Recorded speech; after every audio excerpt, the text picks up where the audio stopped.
সাই সাই করে গাড়ি দুটো বেসপাড়ার ওদিকটায় যেতে দেখেই আলেক্সির সোয়াল শক্ত হয়ে গেল। মেয়েটা ভাঙবে তবু মস্কাবে না। জানদের সবটা বলেছে, সবটা। এতটা দুঃসাহস দেখায় কি করে মেয়েটা? আপাতত আলেক্সিকে পালাতে হবে, এই দেশে আর থাকা যাবে না। তবে ফিরে তো আসবে আলেক্সি, নিজের একটা দামি জিনিস রেখে যাচ্ছে, ফেরত নিতে তো আবার আসবেই। গাড়িটা ওই ইটের বাড়িটার কাছে থামালো সাদ। জান বহুবার আকাশকে কল করেছিল, কিন্তু আকাশ কল ধরল না। ছেলেটা ঠিক আছে তো?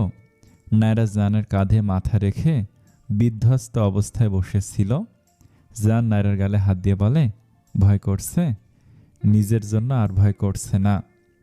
জান একটা নিঃশ্বাস নিয়ে বলল, তুই গাড়িতে থাক, আমাদের ডিপার্টমেন্টের দুজন ফিমেল অ্যাসিস্ট্যান্টকে তোর কাছে থাকতে বলছি। সাদ গাড়ি থেকে নেমে গেল। এখানে কি সত্যি দোয়েল আছে? হায়। সাদ গাড়ি থেকে নেমে কিছুটা দূরে যেতেই নায়রা জানকে জাপটে জড়িয়ে ধরল। তখন জানকে জড়িয়ে ধরার স্পৃহা মনে জাগলেও অত মানুষের মধ্যেও জানকে আলিঙ্গন করতে পারেনি দ্বিধা সংকোচে। এই যে এখন কি সরলতা নিয়ে জানের সাথে নিজেকে মিশিয়ে নিল। প্রশান্ত হলো জানের হৃদয়। নায়রা নিজে থেকে ওর বুকে আশ্রয় নেবে, এটা ওর কল্পনাতীত ছিল। নিজেও নায়রাকে জড়িয়ে ধরে, কপালে ঠোঁট ছুঁয়ে বলল, তোর উপর অনেক অভিযোগ আছে, সব তুলে ধরবো বাড়ি গিয়ে। নায়রা জানকে আরো শক্ত করে জড়িয়ে ধরে, যতটা ওর দ্বারা সম্ভব। জানের বুকে মুখ লুকিয়ে বলল, তুই আসবি আমি ভাবতেও পারিনি। তুই আমার জন্য এত রাতে এখানে এসেছিস? কেন এসেছিস? নায়রা হু হু করেই কেঁদে দিল। তারপর সব কথা বলল। হ্যাঁ, তোর জন্য এসেছি। কেন এসেছি? কারণ তোর সাথে আমার সুন্দর সংসার করা বাকি, একটা সুন্দর পরিবার গড়ে তোলা বাকি, আর সবচেয়ে বেশি যেটা বাকি সেটা হলো তোর ভালোবাসা। নায়রা শুনছে জানের সব কথা, খুব মনোযোগী শ্রোতা হয়েছে ও। ভাসিয়ে নিতে ইচ্ছে করছে নিজেকে আবেগে। নায়রা তো আজ মরা থেকে ফিরে এসেছে। যদি জান না আসে, উজান আসতো ওকে নিতে, তখন তো সবটার পরিসমাপ্তি ঘটত। জান এবার একটা কোমল প্রশ্ন ছিল নায়রার অমন নির্লিপ্ততা দেখে, এই অধমটাকে কি ভালোবাসা যায় না? নায়রা চোখ বুঝেছিল আবেশিত হচ্ছে জানের বুকের মাঝেও। যায় তো, ভালোবাসা যায়। নায়রাও ভালোবাসতে চায়, নিজের অনুভূতি প্রকাশ করতে হয় কিভাবে ওটাও অজানা। জান যেভাবে ভালোবাসি বলে, নায়রা ওভাবেই ভালোবাসি বলবে। তবে আজ না, আজকেও শুধু আবেশিত হবে। জানের সব কথা চুপটি করে শুনবে, আর কি অভিযোগের কথা বলল সেসবও শুনবে। মন দিয়ে শুনবে, কোনো তর্ক করবে না। জানকে যখন ওই রাস্তায় দেখেছিল তখনও সাহস পায়। ওর মন আপনাকেই বলে ভরসা করার একটা মানুষ পেয়েছে ও, যাকে ভরসা করা যায়। ওই মানুষটা নায়রার কাছে একটা বিশেষ সময় হয়ে থাকবে, রাতটার মতো। নায়রা ওই সময়টাতে উপলব্ধি করে জানের প্রতি ওর মন গহীন প্রেম, যেটা দীর্ঘ 2.5 মাস ধরে বিন্দু থেকে সিন্ধুতে পরিণত হয়েছে, যার কণ্ঠস্বরে বিরক্তিটা মুগ্ধতা এনে দিয়েছে একটা বিস্তর আলাপ করতে যে ওর সাথে। জানের স্পর্শ এটা নায়রার কাছে কোনোদিনও খারাপ লাগেনি। হ্যাঁ, ও বিরক্ত হতো জানের স্পর্শে, কিন্তু খারাপ তো লাগেনি। জানের স্পর্শে নায়রা লালসা খুঁয়ে পায়নি কখনো, যেটাও উজানের স্পর্শে পেয়েছে আজ। যে স্পর্শটা শরীরে দাগও সৃষ্টি করেছে। নায়রা শঙ্কিত হয়, নায়রার অতীত জানলে কি করবে ও? ছেড়ে দেবে নায়রাকে? দিলে দেবে, নায়রা আটকাবে না, তবে ও খুব কষ্ট পাবে। 15 মিনিট ধরে দুজনের মধ্যে এই নীরবতা বিরাজ করলো। এখন তো জানকে যেতেই হবে ওখানটায়। যেতে তো জানেরও ইচ্ছে করছে না, মন চাইছে এভাবেই সময় চলতে থাকুক। দুজনের মধ্যে কথা না হোক, অনুভূতির লেনাদেনা হোক স্তব্ধতায়। এই স্তব্ধতায় জান ভালোবেসে যাবে, দূর থেকে ভালোবেসেছে, এবার না হোক স্তব্ধতায় ভালোবাসবে। জান নায়রার মাথা তুলে বলল, আমি এখন যাই? না, তুই এখানে থাকবি আমার কাছে, আমার সাথে। নিঃশব্দে হাসল জান। নায়রার কানের পিঠে কচি চুলগুলো গুজিয়ে দিয়ে বলল, ওরা পালিয়ে যাবে। সাত তো গিয়েছে, বাকিরাও দেখলাম কয়েকজন ওদিকটায় গেল। তুই এখানে থাক, যেতে দিবি না তবে? না। নায়রা দৃঢ়তা নিয়ে বলল। জান নায়রার মুখ তুলে ওর চোখের পানি মুছে দিয়ে বলল, ভালোবাসা দেখাচ্ছ? ভালোবাসা দেখাচ্ছি না। তুই আমাকে কাল সন্ধ্যার পর আর কল দিসনি কেন? এটা তোর শাস্তি। জান নায়রার কথার পিঠে উত্তর না দিয়ে অন্য প্রশ্ন করল, আমি যে তুমি বললাম সেটা আপনি শুনেছেন? শুনেছি, মলিন হেসে বলল নায়রা। জানের হঠাৎ চোখ গেল নায়রার গলার দিকে। গলায় কারোর দাঁত বসানো হয়েছিল, স্পষ্ট বাংলায় কামড়ের দাগ নীল হয়ে ফুটে রয়েছে। জান ভুরু কুঁচকে ঘাড় নিচু করে রক্তচক্ষু নিয়ে ওর গলায় তর্জনী আঙুল তুলে বলল, এটা কে করেছে? নায়রা সামান্য কেঁপে উঠল, ঠোঁট উল্টে কান্না আসছে ওর। সেই দৃশ্যটা মনে পড়তেই টলটলে হয়ে ওঠে ওর দুই চক্ষু। ভাঙা ভাঙা গলায় বলে, উজান। জান শীতল চোখে কিছু পল নায়রাকে দেখল, এরপর ধীরে ধীরে ওর চল শক্ত হয়ে চোখে মুখে কাঠিন্যতা ফুটে উঠল। ঝাঁঝালো কণ্ঠে রুষ্টতা নিয়ে বলল, আর কি করেছে? নায়রা ডুকরে কেঁদে উঠল। জান ওর দুই বাহু ঝাঁকিয়ে ধমকে বলল, চুপ, একদম কাঁদবি না। আর কি করেছে এই শুয়োরের বাচ্চাটা বল। জানের ধমক খেয়ে সবটা নায়রা বলতেই জান আরও ক্ষুব্ধ হলো, সোয়াল হয়ে উঠল, ছুরির ন্যায় ধারালো, দাঁতে দাঁত পিষে বলল, মাদার ফাকার, এত স্পর্ধা! যেখানে আমি নিজেই কখনো আমার ফুলের শরীরে ব্যথা তুলে স্পর্শ করি না, সেখানে ও কিভাবে ওকে টর্চার করে, কোন সাহসে ওকে কামড়ায়।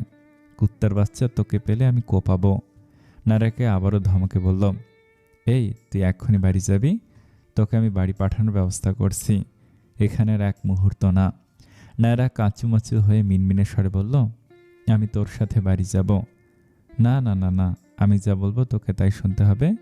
তুই এখন রাজশাহীর উদ্দেশ্যে রওনা দিবি, আমি রোহিত আর নিশাকে নিয়ে তোকে পাঠাচ্ছি। নায়রা মেয়েকে রাগ দেখে বলল, আমার সাথে হুকুমদারি করছিস? অন্য সময় তো ম্যাও করিস। শোন, আমি অন্য কারোর সাথে যাব না, আমি শুধু তোকেই ভরসা করতে পারি। আমি বাড়ি যদি যাই তাহলে তোর সাথেই যাব। যার নায়রার উপর রাগ দেখাতে পারে না, শান্ত স্বরে ওকে বলে, এখানে তোকে থাকতে হবে না, আমি রোহিত ঈশাকে দিয়ে পাঠাচ্ছি। নায়রা জানের হাত ধরে ভাঙা গলায় বলল, উজান আমাকে একটা কথা বলেছে। কি? নায়রার হাত কাঁপছে, গলা কাঁপছে। ও কম্পিত গলায় বলল, উজানের রিয়েল নেম আলেক্সি, আর জানিস ওর ব্রাউন আই না ব্লু আই। বুলু? নায়রা উপর নিচ মাথা নাড়ি বলল, হ্যাঁ। আরেকটা কথা বলেছে আমাকে। জান ভুরু কুচকে বলল, ওর বাবার নাম জাফর ইসলাম। জানের শির দ্বারা দিয়ে যেন শীতল স্রোত বয়ে গেল। কি বলল এটা নায়রা? আবার বল। জাফর ইসলাম মানে তোর বাবা উজানের বাবা? How is it possible? আরেকটা জিনিস জান, আমি এখন শিওর হলাম, উজানই আমাকে কল দিয়ে ডিস্টার্ব করতো। Same voice. নায়রা থামে, কিছু মনে পড়তেই জানকে কৌতূহল নিয়ে বলে, বাট ভয়েসটা অন্যরকম লাগলো একটু। ভিন্নতা পেলাম আজ উজানের ভয়েসে। ফেসটাও এশীয়দের মতন নয়, তবে মুখের আদল এক। ভিন্নতা রয়েছে সেই উজান আর এই উজানের মুখের গঠনের মধ্যে, চোখ দুটোতে, এমনকি গলার শটটাতেও। How is it possible? জানের মস্তিষ্কে একরাশ প্রশ্নের প্যাঁচ লেগে গিয়েছে, কিছুই বোধগম্য হচ্ছে না ওর। এত প্রশ্নের উত্তর পেতে হলে জানকে এই মুহূর্তে ওই ইটের বাড়িটাতে ঢুকতে হবে। তাই জান নায়রাকে আশ্বাস দিয়ে বলল, নায়রা, আমাকে যেতে হবে এখন, প্লিজ আটকাস না, তোকে আমি এখানকার কোনো হোটেলে রাখার ব্যবস্থা করছি। নায়রা অবাক হয়ে বলল, এত রাতে কোন হোটেলে রাখবি? সে আমি ব্যবস্থা করে দেব, তুই এখানটাই বস, আমি আমার দুজন অ্যাসিস্ট্যান্ট পাঠাচ্ছি। নায়রার বাধা দিল না, জানের কথায় উপর নিচে মাথা নাড়িয়ে সম্মতি দিল। জান এসে পৌঁছালো ছাদদের ওদিকটায়। ইটের দোতলা সব কামরা ছাদ খুঁটিয়ে খুঁটিয়ে দেখেছে, কোথাও কেউ নেই। রোহিত ইশারা খুঁজেছে বিভিন্ন স্থানে, কিন্তু কোথাও কোনো কিছু ওরা পেল না। শেষে জানের কথা মতো রোহিত আর ঈশা গেল নায়রার কাছে। স্যারের আদেশ মতো ওকে সেফ প্লেসে রাখতে হবে। গুঞ্জা মহুয়া এদিক ওদিক খুঁজছে, শুধু জানি আকাশকে বারংবার কল করেনি, গুঞ্জাও কল করেছে। কে জানে কোথায় আছে, ভাই মনে হয় ঘাপটি মেরে রয়েছে কোথাও। জান আর সাদ গুদাম ঘরের ওইখানটাতে যেতে ওর কানের কাছে এলো কতগুলো মেয়ের কান্নার আওয়াজ, এছাড়াও মেয়েদের গঙ্গানির আওয়াজ। গঙ্গানির আওয়াজটা এমন যে ওদের মুখে বেঁধে রাখার দরুন ওরা কোনো মতে মুখ দিয়ে শব্দ করে গঙ্গাচ্ছে। কান খাড়া করলো ওরা, কোমরে গুজে রাখা রিভলভারটা হাতে নিয়ে তাক করলো সামনে, এরপর নিঃশব্দে গুদাম ঘরগুলোর দিকে যেতে লাগলো। গুদাম ঘরের দরজা ভেতর থেকে লাগানো, তার মানে ওরা সবে ভেতরেই রয়েছে। ওরা দরজায় আড়ি পাতল, মোট দুটো রুমে ওরা এভাবে আড়ি পাতল। ভেতরে অশ্রব্য ভাষায় গালিগালাজ করেছে ছেলেরা মেয়েগুলোকে, আর কিছু মেয়েরা কাঁদছে, আবার কিছু মেয়েরা গঙ্গাচ্ছে।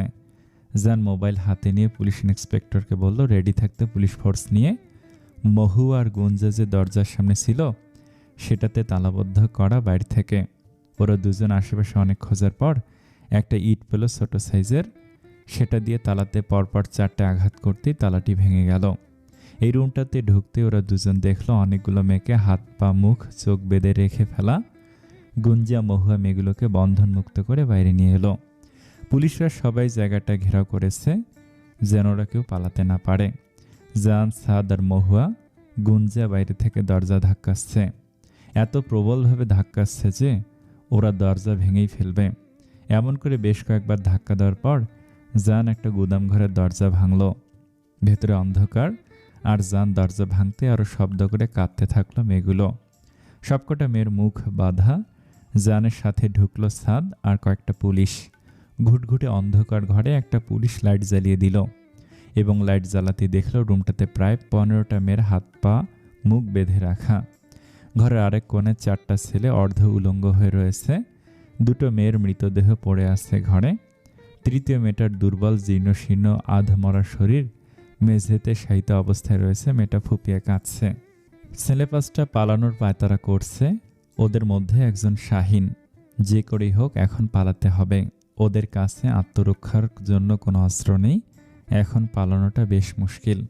জান আর সাত রিভলভার হাতে নিয়ে ওদেরকে বলল অ্যারেস্ট করতে। তাই করলো পুলিশ 3টে। ওদেরকে নিয়ে বাইরে বেরিয়ে গেল পুলিশগুলো। গুঞ্জা মহুয়া জানদের ওই ঘরটাতে এসে বলল, স্যার, মাঝের রুমটাতে এভাবে প্রায় 30টা মেয়েকে বেঁধে রাখা হয়েছিল। ওদেরকে বাইরে রেখে এসেছি সেফলি মহিলা কনস্টেবলদের কাছে।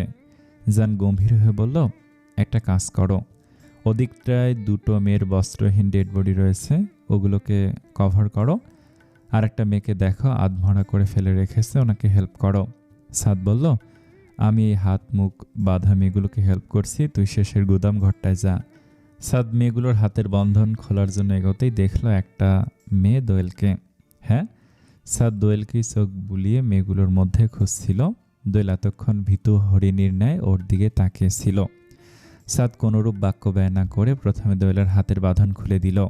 দোয়েলের হাতের বাঁধন খুলতেই দোয়েলের মুখে বেঁধে রাখা কাপড়টা নিজেই খুলে ফেলল। সাদ বলল, আপনিও আমার সাথে হেল্প করুন, ওনাদের হাতের বাঁধন খুলে দিন।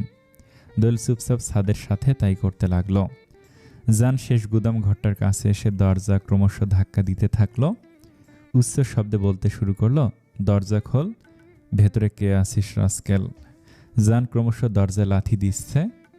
প্রচুর মেজাজ বিগড়ে রয়েছে ওর। উজানকে একবার পেলে ওখানেই ওকে পুঁতে দিবে এমন অবস্থা। পরপর কয়েকবার দরজা লাথি দেওয়ার পর দরজাটা খুলে গেল। জান দরজা খুলে ভেতরে যেতে প্রত্যুষ ওর হাতের কাছে থাকা কাঁচের বোতলটা জানের দিকে ছুঁড়ে মারল। জান সাবধানতার সাথে কাঁচের বোতল দেখেই দূরে সরে যায়। কাঁচের বোতলটি বাইরে গিয়ে সিটকে শব্দ করে ভেঙে গুড়িয়ে গেল। জান দ্রুত পায়ে হিংস্র বাঘের মতো ওর কাছে যেতেই প্রত্যুষ রিভলভার দিয়ে পরপর শ্যুট করলো, কিন্তু ওর লাভের খাতা শূন্য। আতঙ্কের জন্য জানকে টার্গেট না করে গুলি চালাতে থাকেও। জান বারবার নিজেকে সামলে সরিয়ে নিচ্ছে। বিনিময়ে জানও কয়েকটা গুলি ছুড়ল। ওর একটা গুলি গিয়ে বিঁধল প্রত্যুষের হাতের উপরি ভাগে।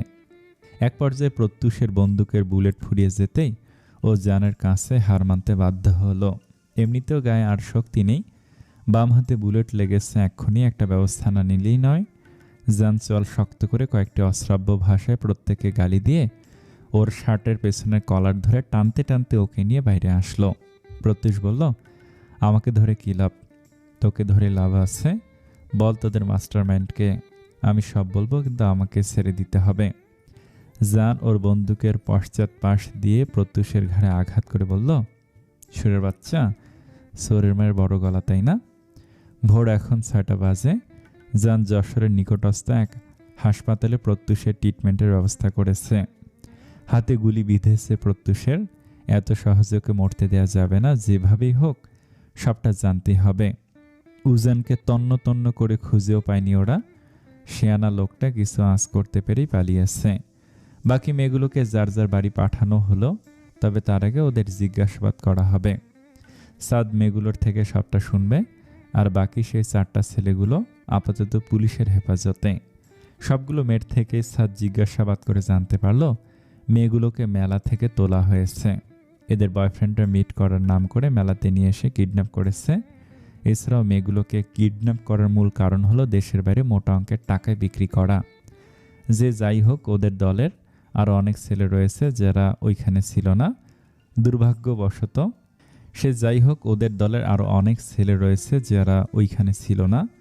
দুর্ভাগ্যবশত তাদের ধরতে পারেনি ওরা।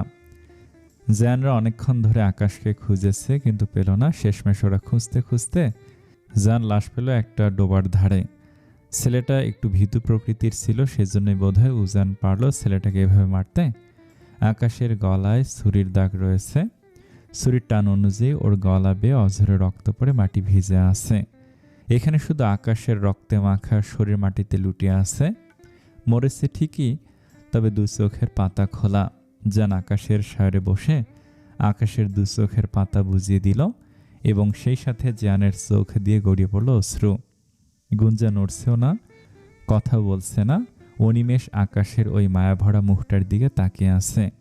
এটাই কি হওয়ার ছিল? আকাশের সে আদর মাখা কথাগুলো এখনো ভাসছে গুঞ্জার কানে। সেদিন রাতের বেলা ওই কথাটা ভাসছে গুঞ্জার কানে। আকাশের স্বপ্ন তবে স্বপ্নই রয়ে গেল। বারবার ভাসছে সেই কথাটি, আমাকে মেরে ফেলবে, আমাকে বাঁচাও, আমি মরে গেলে কে বিয়ে করবে তোমাকে? হ্যাঁ, গুঞ্জার কাকে বিয়ে করবে? সেদিন তো মন থেকে ব্রেকআপ করেনি গুঞ্জা। গুঞ্জা সেদিনের পরে কথা বলেনি, আকাশের সাথে একটু রাগ করেছিল। আকাশ ছিল রাজশাহী আর গুঞ্জা ঢাকাতে। বারবার শুধু আকাশের কল কেটে দিয়েছিল, কিন্তু গুঞ্জা তো বিচ্ছেদ চায়নি। শেষে আকাশকেও আর কল করেনি গুঞ্জাকে। বোধহয় ভেবেছিল গুঞ্জার আকাশের প্রয়োজন নেই, কিন্তু গুঞ্জার যে বড্ড প্রয়োজন এই ভীতু হাদারামকে। রুহি তো বেশ ভেঙে পড়েছে, এখন কার সাথেও মশকরা করবে। বন্ধু ছিল আকাশ। আকাশ ছেলেটা ভীতু, তবে ওর মনটা ছিল আকাশের মতোই উদার, স্বচ্ছ। জান চোখ মুছে নিয়ে রোহিতকে বলল, সাদ কোথায়? স্যার তো দোয়েল বলে মেয়েটাকে ম্যামের কাছে ওই হোটেলে রাখতে গিয়েছেন। এত কিছুর মধ্যে জান তো নায়রার কথা ভুলেই গিয়েছে। হায়, ভুলে গেল কিভাবে? এখনও কোন দিকটায় যাবে? ও রোহিতকে বলল, আকাশের মা বাবাকে ইনফর্ম করো, আর আমাদের দায়িত্ব আকাশের ডেড বডি ওর পরিবারের কাছে পৌঁছে দেওয়া। জি স্যার। গাড়িটা চালাচ্ছে সাদ, ওর পাশে বসে আছে চুপচাপ দোয়েল, পেছনের সিটে জান আর নায়রা। 7:15 বাজে তখন। দোয়েল সেই ভোর 5টা থেকে নায়রার সাথেই ছিল। নায়রা হোটেলে ছিল ঠিকই, কিন্তু ওর চোখে ঘুম ছিল না। আজ নায়রার সাথে যা কিছু হয়েছে সবটা দোয়েলের জন্যই বলা চলে। দোয়েলের সাথে তখন নায়রা মন খোলাসা করে কথা বলেনি। সত্যি তো বলবেই বা কেন? নায়রা তো এই অবস্থার হওয়ার কথা ছিল না। দোয়েল জোর করে নায়রাকে থেকে যেতে বলেছিল ওর সাথে। নায়রা অভিমান করে বসে রয়েছে, দোয়েলের সাথে কোনো কথাই বলেনি। দোয়েল কোনো কিছু বললে নায়রা শুধু হ্যাঁ বলে জবাব দিয়েছে। দোয়েল নায়রার কাছে ক্ষমাও চেয়েছে, কিন্তু নায়রা কোনো প্রত্যুত্তর করেনি। করবেই বা কি? ওর এখন কাউকে সহ্য হচ্ছে না। মাথাটা প্রচণ্ড ধরে আছে। দোয়েল আর কি সাফার করেছে? নায়রার সাথে যা যা হয়েছে, ও যে নিজের সম্মানটুকু রক্ষা করতে পেরেছে এটাই অনেক। মাঝ রাস্তায় গাড়ি থামিয়ে ওদের কিছু কিনে দেওয়া হলো। নায়রা খায় না দোয়েলও। দোয়েল যেন পাথর হয়ে আছে, কোনো কথাই বলছে না। সারা রাস্তা 4 জনের কেউ কোনো কথা বলেনি। নায়রার বড্ড ঘুম পাচ্ছে, সেই সাথে জানেরও। সেই টানা 18 ঘন্টা না ঘুমিয়ে আছে। নায়রার মাথাটা জানের কাঁধে রেখে চোখ দুটো বন্ধ করে নিল। জান নায়রার বাহু ধরে নিজেদের ভেতরে সামান্য দূরত্বটুকু ঘুষিয়ে দিল। নিজের মাথাটা সিটে হেলান দিয়েও নিজের চোখ দুটো বুঝে নিল ঘুম প্রয়োজন এখন তার। দোয়েল শুকনো মুখে গাড়ির জানালা গলিয়ে বাইরে তাকিয়ে সব দেখছে। সাদের কোনো ভাবান্তর নেই, যেন দোয়েলকে চেনেই না। রাজশাহীতে গাড়িটা পৌঁছালে নায়রার ঘুম ভাঙল। আর জান তো উঠেছে অনেকক্ষণ আগে। এখন বেলা 12টা বাজে। জুলেখা মহলের কাছের রাস্তাতে নেমে যায় ওরা দুইজন। গাড়িতে থাকে শুধু সাদ আর দোয়েল। আরও কিছু দূর গাড়ি যেতে দোয়েল এবার সাহস করে সাদকে বলল, সরি। লোকটাকে খুব ভয় পায় দোয়েল, সর্বদা গভীর মুখে থাকে। যদিও লোকটা অমায়িক, তবুও ভয় করে দোয়েলের সেই শুরু থেকে। সাদ সামনের দিকে দৃষ্টি রেখে বলল, সরি ফর হোয়াট? আপনাকে রিজেক্ট করার জন্য। সাদ গাড়ি থামালো, এরপর গমগমে স্বরে দোয়েলকে বলল, নামুন। দোয়েল কোনো প্রশ্ন না করে গাড়ি থেকে নামলো। একটা পার্কের মধ্যে দুজন বসলো পাশাপাশি। সাদ দোয়েলকে বলা শুরু করলো, আপনি একটা ছেলেকে পছন্দ করেন বলেছিলেন, সেই ছেলেটাই কি প্রত্যুষ পাটোয়ারি? হুম। সাদ সামনের দিকে তাকিয়ে জিজ্ঞেস করল, আপনাদের লাভ স্টোরিটা বলুন, ইনভেস্টিগেশনের জন্য লাগবে। দোয়েল একটা ঢোক গিলল, লোকটা কি কোনোভাবে রেগে আসছে ওর ওপর। দোয়েল বলা শুরু করলো ওদের প্রণয় কাহিনী। ওনার সাথে আমার পরিচয়টা ফেসবুকেই, 6 মাস ধরে ফেসবুকে কথা বলছি। এরপর ধীরে ধীরে আমি প্রত্যুষের প্রেমে পড়ি, আর প্রত্যুষও তাই। এখন বুঝেছি ওর পুরোটাই মিথ্যে। আমরা একটা সম্পর্কে জড়াই, আর কালই প্রথম আমি ওনার সাথে দেখা করি, আর কালই বুঝতে পারি আমি ঠিক কতটা ভুল। সাদ চুপ থাকলো কিছুক্ষণ, এরপর বলল, একটু ভুল বললেন। আপনি ভুল নন, ভুল আপনার আবেগ। আমি আপনাকে একটা সাজেশন দেই, লাইফে কখনো আবেগের বশীভূত হয়ে ভুল কাউকে বেছে নেবেন না। যদি আপনার একটা লাইফ লেসন হয়েছে, তবু আমি বলে রাখলাম আরেকটা কথা, আমাকে সরি বলার প্রয়োজন নেই। আপনার জীবনে আপনি কাকে অ্যাকসেপ্ট করবেন, কাকে রিজেক্ট করবেন, এটা সম্পূর্ণ আপনার ব্যক্তিগত ব্যাপার। জুলেখা মহলের বর্তমান অবস্থা ভালো নয়। নাহিরকে লকআপে পুরে রেখেছে স্থানীয় থানার এসপি, আর এইদিকে উপমা হসপিটালে অ্যাডমিট।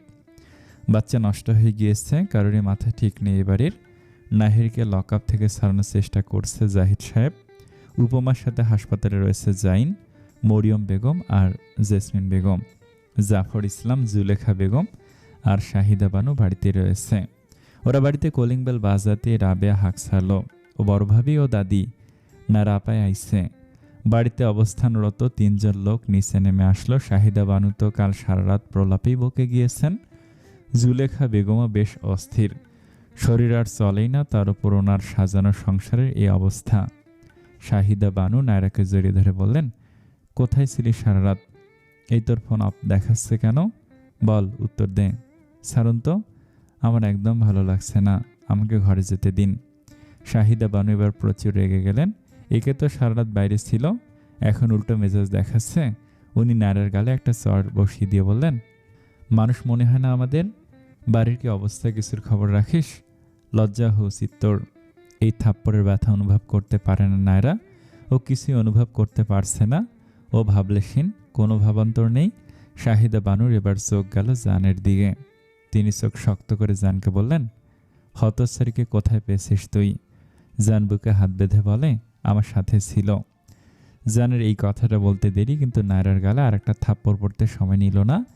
তিনি নায়রাকে বললেন, বাড়িতে খোঁজ দেওয়া যায় না? বাড়ির প্রতিটা মানুষের কি অবস্থা জানিস? তোর জন্য আমার ছেলেটা এখন পুলিশ হেফাজতে। নায়রা তখনও চুপ। জান বলল, তুমি আগে বলো চাচি, কিছু না জেনে তুমি নায়রাকে মারলে কেন? কোনো কিছুই তো জানো না। আজ নায়রার সাথে যা হয়েছে তার জন্য তুমিও দায়ী। ওই উজান বলে লোকটাকে বাড়িতে এনে তো তোয়াজ করেছিলে তুমি চাচা, থাকার বাকিদের নাম নাইবা বলি। উজান আসলে কে সেটা তোমরা জানো? জানো না। ও একটা নিকৃষ্ট জঘন্য মানুষরূপী জানোয়ার। মানে? এখন এই বিষয়ে কথা বলতে ইচ্ছে করছে না, সারা রাত দুজনেই ঘুমায়নি, আর খুব খিদেও লেগেছে। আমার খাবারের ব্যবস্থা করুন। জুলেখা বেগম বললেন, হ্যাঁ যা ভাই, ঘরে গিয়ে বিশ্রাম নে। কিন্তু জান ভুরু কোঁচকায়, কিন্তু পরে শুনিস। এখন তোরা বিশ্রাম নে, তোদের খাবারের ব্যবস্থা করতে বলছি বড় বউকে। জাফর সাহেব এবার ফরং কেটে বললেন, তুমি আমাদের কল করে জানতে পারতে শুদ্ধ।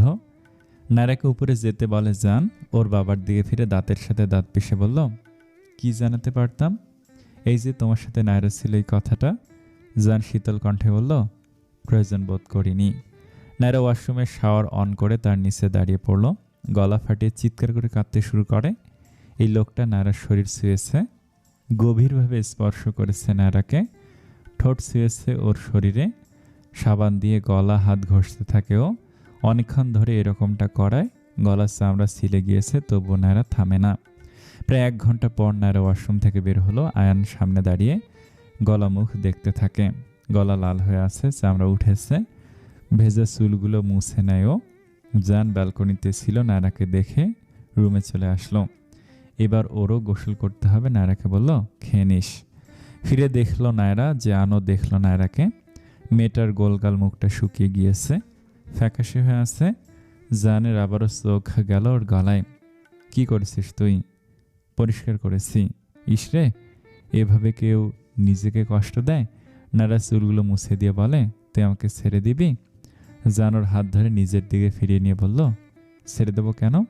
হুম, পরে পস্তাতে হবে। তুই চাইলে আমাকে ছেড়ে দিতে পারিস। জান রেগে গিয়ে রুষ্টতা নিয়ে বলে, ওই ঘটনার জন্য বলছিস না? পাগল হয়েছিস তুই? নায়রা কথা ঘুরিয়ে বলল, ভাইকে লকআপে পুরেছে, তুই কিছু কর। আমি এসপিকে কল দিয়ে বলেছি ছেড়ে দিতে, এরপরে যদি না ছাড়ে তখন আমি পুলিশ স্টেশনে যাব। নারে দুপাশে মাথা নেড়ে ব্যালকনিতে যায় তোয়ালে আর ভেজা কাপড় নাড়তে। জান কাবার থেকে একটা ট্রাউজার আর টি শার্ট নিয়ে গোসলে চলে যায়। সবশেষে জান রুমে এসে দেখলো নায়রা ছাদের দিকে তাকিয়ে আছে অনুভূতিহীনভাবে। জান একটা তপ্ত শ্বাস ফেলল, মেয়েটা কেমন মনমরা হয়ে রয়েছে। জান নায়রা পাশে শুয়ে পড়ে এক পাশ হয়ে, এরপর বালিশে কুনি ভর দিয়ে হাতের পর মাথা রেখে বলে, কি হয়েছে? খিদে নেই? চল খেয়ে নেই, আমার কিন্তু অনেক খিদে লেগেছে। নায়রা আর চোখে জানকে একবার দেখে নিয়ে বলল, খিদে লেগেছে কিন্তু খেতে ইচ্ছে করছে না। এটা আবার কেমন কথা? নিচে চল, চাচি আমাদের জন্য খাবার রেডি করে রেখেছে মনে হয়। নায়রার চোখ চিকচিক করছে। ও বুঝতে পারছে না কি করা উচিত ওর এখন। বিজলিকেও তাহলে উজান কিডন্যাপ করেছে, কিন্তু বিজলি কই? ওকে কি মেরে ফেলেছে? আর সেদিনে সেই সিসিটিভি ফুটেজটাও তাহলে উজানেরই ছিল, আর ওকে উজান এভাবে কল দিয়ে এতদিন ডিস্টার্ব করেছে? কি অদ্ভুত! কিন্তু এত পার্থক্য কি করে থাকতে পারে এই একজন মানুষের ভিন্ন দুই রূপে? কিছুতেই হিসেব মেলছে না ওর। নায়রা হুট করে প্রশ্ন করে বসে, জান, আমার বিজলি বেঁচে আছে তো? জানের চোখের সামনে দৃশ্যিত হলো সেদিনের ওই ঘরের দৃশ্যটি। জানের মনে হচ্ছে বিজলি আর বেঁচে নেই। নায়রাকে সবটা বলে দেই ভালো। নায়রা, যেদিন রাতে তোর সাথে আমার শেষ দেখা করি, তোর পরীক্ষার আগের দিন, সেদিন আমরা একটা জায়গায় যাই। সেখানে একটা রুমে আমরা বিজলির ছেঁড়া পোশাক পাই আর রক্ত মাখা বিছানা। আমি শিওর উজান ওর ছেলেদেরকে রেপ করে মেরে ফেলেছে, বিজলিকে বা রেপ করে পাচার করে দিয়েছে, কারণ একটা কন্ট্রাসেপটিভ পিল বক্স পেয়েছিলাম। সেই বক্সের মধ্যে একটা পাতলা পিল ছিল না। মনে হতে পারে বিজলিকে ছেলেরা নিজের যৌন চাহিদা মেটাতে রেপ করে একটা পিল খেয়ে পাচার করে দিয়েছে। বাট এত রক্ত দেখে এটা মনে হচ্ছে ওকে মেরে ফেলেছে। ওই যে কাল রাতেও তো দুটো মেয়েকে ওরা রেপ করে মেরে ফেলেছে, কিন্তু ওদের মূল লক্ষ্য কিন্তু বিক্রি করা মেয়েগুলোকে রেপ করা নয়, তবু নিজেদের শারীরিক চাহিদা মেটাতে এমনটা করেছে। বিজলির সাথেও মেবি এমন কিছুই হয়েছে। নায়রা সবটা শুনে যেন কাঁদতেও ভুলে গেল। এটা কি শুনছে ও? ওরকম একটা ফুলের মতো মেয়ের সাথেই এটা হওয়া লাগলো? কি বললি তুই এটা? না না, বিজলির সাথে ওরকম কিছুই হবে না, এরকম কিছু হয়েছে আমি শিওর। নায়রা হু হু করে কেঁদেই দিল। সেই 7 বছরের যেই টুকটুকে সুন্দর মেয়েটাকে নিজের বাড়িতে নায়রা নিয়ে এসেছিল, যেন ওর ওই সৌন্দর্যের জন্য কোনো পুরুষের লালসার শিকার না হয় নায়রার মতো। তবু এটা হলো, নায়রা ব্যর্থ হলো। বিজলির দায়িত্ব নিয়ে সেই দায়িত্ব পালনে ব্যর্থ হলো। জান নায়রার চোখের পানি মুছিয়ে দিয়ে ওকে বলল, ওঠ, গলায় ঔষধ লাগিয়ে দেই। কি অবস্থা করেছিস গলাটার? এই আমাকে বের কর শালা এসপির বাচ্চা। আমি কে জানিস? আমি ইন্তেহার ফায়াজ নাহির। আমাকে জেলে ভরার সাহস কি করে হয় তোর? শালা হারামখোর, ঘুষখোর, জুয়াখোর। এসপি মাহবুবের কেবিন অব্দি আওয়াজ ভেসে আসছে। ছেলেটা নাকি অফিসার জান ফারাজের চাচাতো ভাই। চাচাতো ভাই বলেই কি ছেড়ে দিবে নাকি? ওই জান ফারাজ যেভাবে সেদিন হুমকি দিয়ে গিয়েছিল, কোনোভাবেই ছাড় দেওয়া যাবে না। এই শালার কনস্টেবল, বের কর। আমি একবার বের হই, তোদের 14 গোষ্ঠী উদ্ধার করব। সে নানা রকম অশ্রাব্য ভাষায় গালিগালাজ করছিল নাহির। সে সময় থানায় আসলো জান। অনুমতি ব্যতীত এসপির কেবিনে গিয়ে বলল, আমি আপনাকে কখন বলেছি আমার ভাইকে লকআপ থেকে বের করতে? এসপি মাহবুব কিছু জরুরি কাগজ দেখছিলেন। জানের কথায় সে ওর দিকে তাকে সামান্য হেসে বললেন, আপনার চাচা কাল থেকে থানায় ঘুরঘুর করছেন, কাজ হয়নি আর কাজ হবেও না। আপনার ভাই একটি ডিউটিরত কনস্টেবলের গায়ে হাত তুলেছে, বিশ্রী ভাষায় গালিগালাজ করেছে। দেখুন এখনও কিভাবে গালি দিচ্ছে। কেন গায়ে হাত তুলেছে? কারণ কোনো এফআইআর নেইনি, সেই জন্য। 24 ঘন্টার আগে কোনো নিখোঁজ বা হারানো এফআইআর নেয়ার কোনো রুলস নেই, সেটা আপনিও জানেন। আমি এফআইআর লিখিনি বলে আমার গায়ে হাত তুলেছে। আর দেখুন সরকারি জিনিসপত্র কিভাবে ভাঙচুর করেছে। যা করেছে করেছে, এখন আপনি ওনাকে বের করুন। এসপি ফিসেল হেসে বলল, নোয়ে। ওকে, আমিও দেখি আমি আপনার পারমিশনই বা কেন নিচ্ছি। জান বড় বড় পা ফেলে লকআপের কাছে চলে যায়। কনস্টেবলকে বলে ওনাকে বের করুন। নাহির তখনও চিৎকার করছিল। জানকে দেখে থেমে যায়, ধিমি স্বরে বলে, শুদ্ধ, আমার বোনকে পাওয়া যাচ্ছে না, তুই ওকে খুঁজে আন। জান কনস্টেবলকে ধমকে বলে, কি বলছি কানে যায় না? আপনার চাকরি নিতে আমার 2 মিনিটও লাগবে না, আর না আপনার স্যারের চাকরি নিতে। আপনার এসপির ব্যবস্থা করছি আমি ঢাকায় গিয়ে। জানের বড় সড়ো ধমক খেয়ে কনস্টেবল লকআপ খুলে দেয়। নাহির বের হয়ে কনস্টেবলকে দেখে তেড়ে আসতেই জান থামিয়ে বলে, এখানে ঝামেলা করছিস কেন?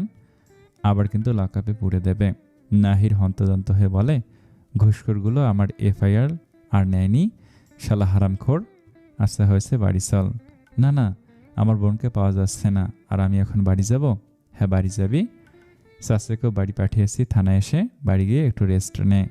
নাহির এবার রেগে গিয়ে বলল, এই আমার সাথে মশকরা? আমার বোন ফেলে আমি বাড়ি গিয়ে রেস্ট নেব? জান গম্ভীরতা নিয়ে বলে, তোর বোনের প্রতি আমার চিন্তা কম না? সে এখন বাড়িতে, তুই বাড়ি না যাওয়া অবধি খাবে না বলে দিয়েছে। বাড়িতে গিয়ে নাহির প্রথমেই গেল নায়রার কাছে। বোনটা অনেক আদরের। নাহিরের যখন 7 বছর বয়স তখন নায়রা হয়েছিল। ফুটফুটে গোলুমলু বাচ্চাকে নাহির সেদিন কারোর কোলেই দেয়নি, সবসময় নিজের কোলে নিয়ে বসে থাকতো। 4 বছরের জান কোলে নিতে চাইলেও দিত না। বোনটা তো নাহিরের, বোনের ভাগ কাউকে দেবে না। একবার তো জান নায়রাকে কোলে নিয়ে পড়ে গিয়েছিল মেঝেতে।